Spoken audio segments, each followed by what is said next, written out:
Hey GenderqueerChat, happy Thursday, it's Matt. This week's topic is, how do you think understanding of gender will change 10 years from now? What positive changes have you already seen? How will this topic progress? Do you foresee any setbacks? This is a really interesting, quite thought-provoking topic, definitely something for consideration. I want to be optimistic and say that in 10 years' time we will live in a society where gender just simply doesn't matter, and that regardless if you're male or female or genderqueer or transgender or gender fluid or something in between or other or whatever, that this simply won't be a problem, and we'll live in a utopian style society where everybody is afforded the same rights and respect and dignity as one another, regardless of what's between their legs or what isn't between their legs. Unfortunately, I don't think that's going to be the case. So the more critical and pessimistic side of me is going to say that in 10 years' time, I don't think we'll see a lot of difference in terms of broader societal understanding of particularly gender identities other than the binary. Like some of the others have said, there's definitely been a lot of progress in terms of general gender equality over the last 20, 30, 40 years.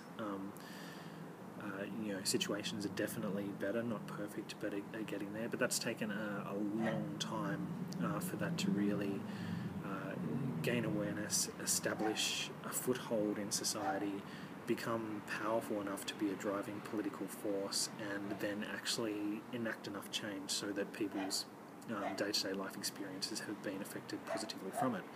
And we still have a long way to go. I think gender, just focusing on it from our kind of experiences as genderqueer or gender diverse people, our identities and our lives and who we are is still something that is practically invisible in the broader scope of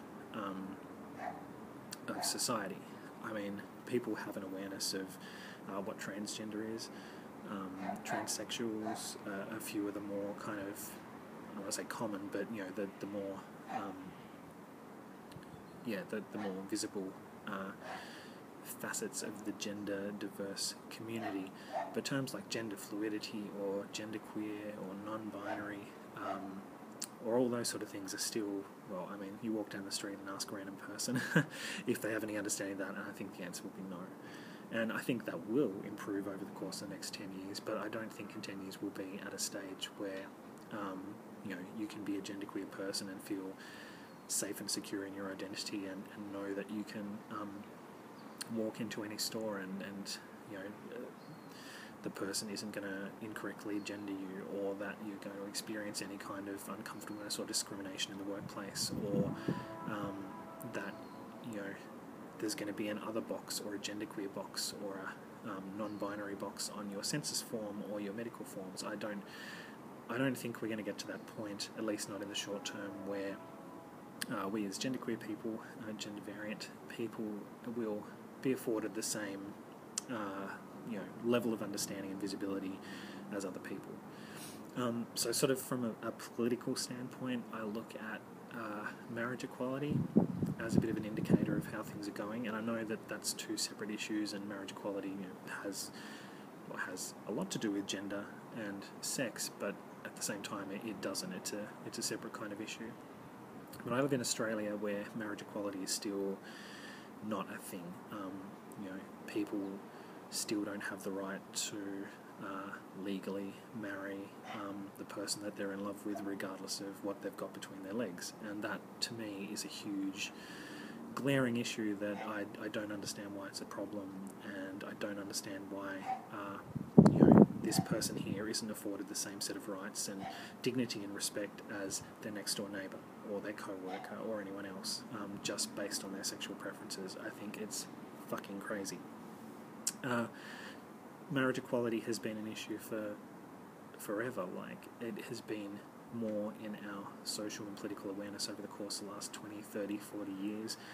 And while some countries have got on board and are getting there, and even Australia is slowly getting there, we're not there yet, and it's taken that much time.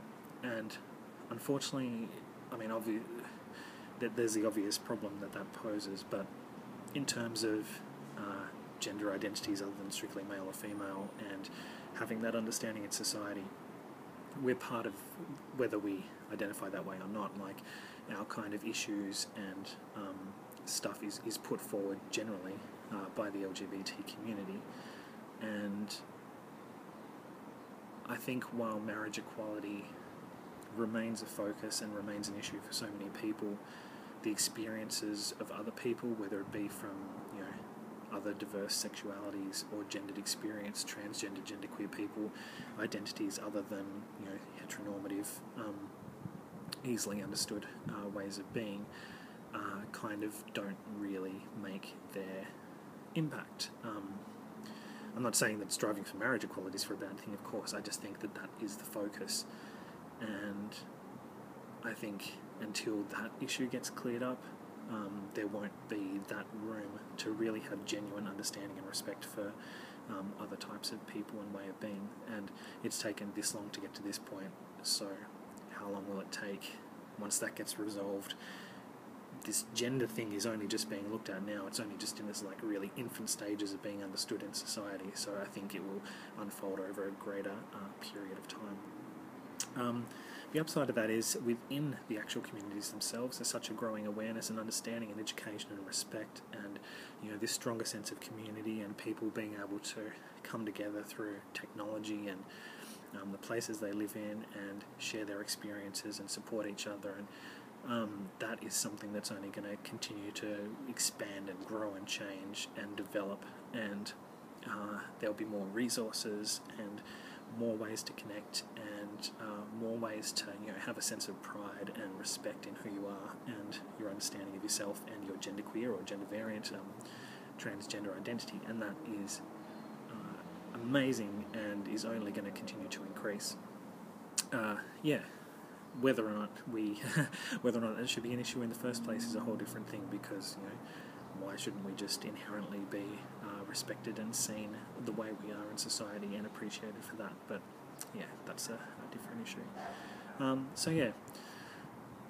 Pessimistically, I don't think in 10 years' time, from just, you know, the non-binary gendered experience, that there's going to be a hell of a lot of change. I think there'll be a greater understanding. I think things like the media and stuff, and just through the actions of the LGBT community and the growing of like the different communities within it, that there will be somewhat of more public visibility. Whether or not there's an understanding of that and a respect of that, and you know, a deep understanding to, you know, is, you know, so that a person with that identity can feel safe and secure and whatever. I don't think it will quite get there. I think we have a few more steps to get through in terms of marriage equality and gender equality before these other mixed bag of you know, kind of fringe identities even get a look in. So yeah, that's my perspective. So really interesting topic, and really looking forward to hearing what everyone else has to say, and I will see you next week.